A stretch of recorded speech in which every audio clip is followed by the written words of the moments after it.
Hi everyone, in today's video we are working on our practical lab 1 for project management in ITBA course. So there is a data file that is given to us and then we have to perform the steps that are given in this document so that we can, make a full-fledged project for our instructor who is starting and planning to teach their classes for the next term. So, in this case, what I will do, I will perform all the steps with you in MS Project and also tell you how to do that. I have already performed all the steps in my document. So that's the final look that is there after performing all the steps. Don't worry, I will just link that in the description of the video. Okay, so that you can refer, because I will be performing all the unique steps that is given in this document. All the repetitive steps I will just pass it on to you so that you can learn and make your assignment better and you learn MS Project as well. Okay, let's start. So the first step says we need to open the file and save it as this name lab1 last and first. So I will not be doing that because that open the file and save it as lab1 last first. I know you guys can slay that. And let's deep dive to the second step. So it says go to project information dialog box and verify that your start date is October 3, 2023.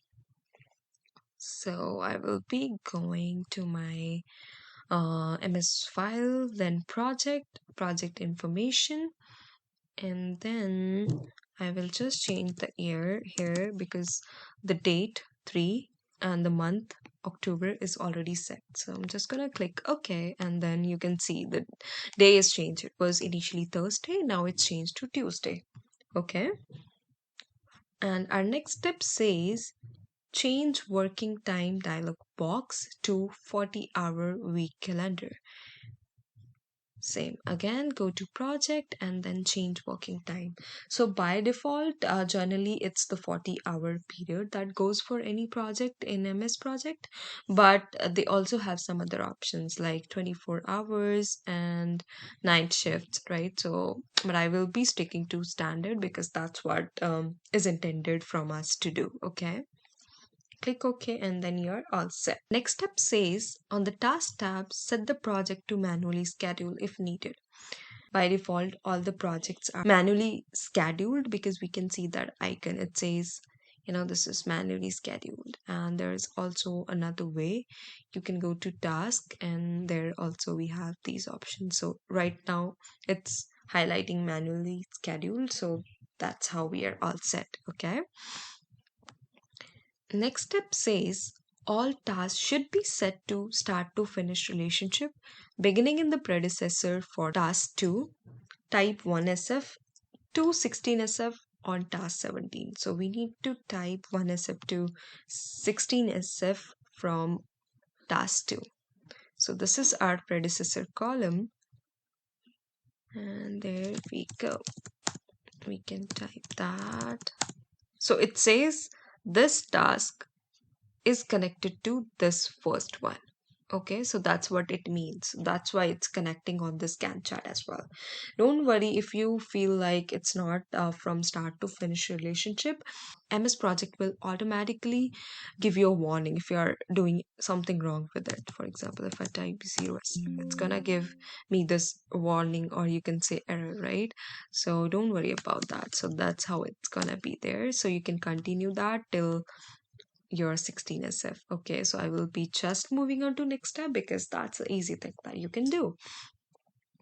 Now, in the next step, it says you need to insert a WBS column to the left of task name column where we are defining WBS code as numbers, uppercase and lowercase letters. Don't worry, I'm explaining that to you what that WBS means. So this is my task name column. Right click on that and then insert. So the beauty of MS Project is they have a lots of columns that are already defined. It's not same as Excel where we have to give it a name to a column. So they have like predefined columns in there. So I want WBS. Okay, so press enter. So it is a numbering scheme for the project for every task. So this is what the column means. And then they have a WBS code. So the code is used for to setting a hierarchy. For example, if I have a number of like subtask, right? So what I want to show that, for example, if I want to make this task as indent, right? So now you can see it is like 1.1 and this number is automatically adjusted. So that's the beauty of that. Okay, so I'm just gonna change it because our document says we need to make a code for that. So how you can do that? You can go to your project and WBS and then define code. I will tell you what this code means. Okay. So first one, it says numbers, and then they want us to be doing it for uppercase and then lowercase. There you go. Press OK. So now if I make this as, indent, this is gonna be 1.8. Initially it was like 1.1. So that the code mean that it defines what kind of a hierarchy will be there for subtask and then subtask. Okay, for example, if I more indent it like this one, if I indent it, okay, let me just indent it one more time. Okay, right? So that will be the hierarchy that will be shown to it. So that's what it means with the WBS column and their code. Okay. It's really helpful in real world scenario because there are a number of there are like sometimes there are like hundreds of numbers of tasks, subtasks, right? So this helps to maintain it effectively. Okay. And then now go to our next step. What this says, select row 1 and then we have to insert a new task which is new term preparation, and we want to make the duration for 30 days. Okay, and the start date is 10/3/23. Okay, now select our first row, insert task, this new term prep, and the duration is 30 days. Okay, and you can increase or decrease the duration, and the start date is this one. I'm just gonna copy that because it takes a specific format. The beauty is that, like, for example, like right here, right, you say 30 days, it automatically adjusted your finish date according to your start date. So that's how MS Project makes the life of project managers very, very easy, right? Because there's chances of human errors in case of setting the schedule and everything, right? Especially the calculation with dates. Yeah, so if you see right now, this is task number 18. It's because it always gives a unique number, but it will be adjusted. We adjust and indent some of the task in there in our case, but in real world scenarios, we need to adjust it sometimes. Yeah, so we will just move on to next step and then we will see. Okay, and then we have to indent row 2 to 8 to make them subtask. Okay, so row 2 to 8 we will make it subtask. Okay, so now it's adjusted. Right now if we want to name it as 1, we can make it because initially there were like task 1 was also present, so we will not be able to name that, but right now if we do that it will be automatically adjusted. So that's how we will be going about that. Okay, and then what it says, so the intent and outent is basically to make the subtask and the main task. So this is highlighted and bolded, so which means that this is main task, and the subtasks are all the numbered ones, like 1.A, 1.B, all the subtasks will be that. So with the help of these icons, indent task and outend task, we can make any task as a subtask and main task.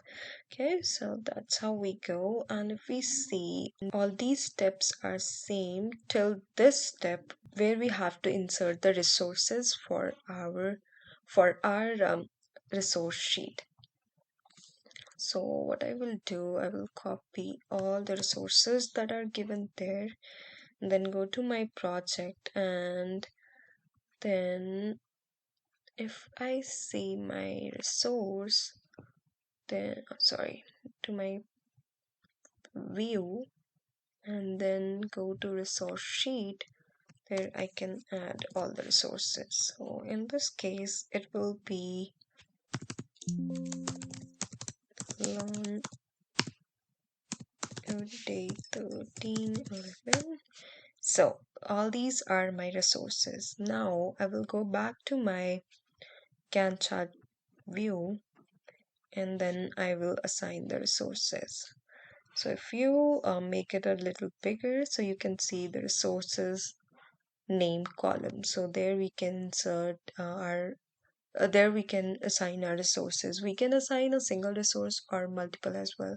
For example, if I want to assign Steve Martin for this task, and then Steve Martin uh, and another person, right? For example, myself. Mm, so that's how you can assign the multiple resources in there. So you can see like the icons, it says that it's allocated, I mean like over allocation. So like for over allocation you will see all these signs, and if you see the Gantt chart view, so you can see all the resources and timelines and everything. So that's all, we are done with it, and then you just have to save that as an Excel. So what you can do, you can go to file and then save as. So that's how you can save it as Excel file. Thank you.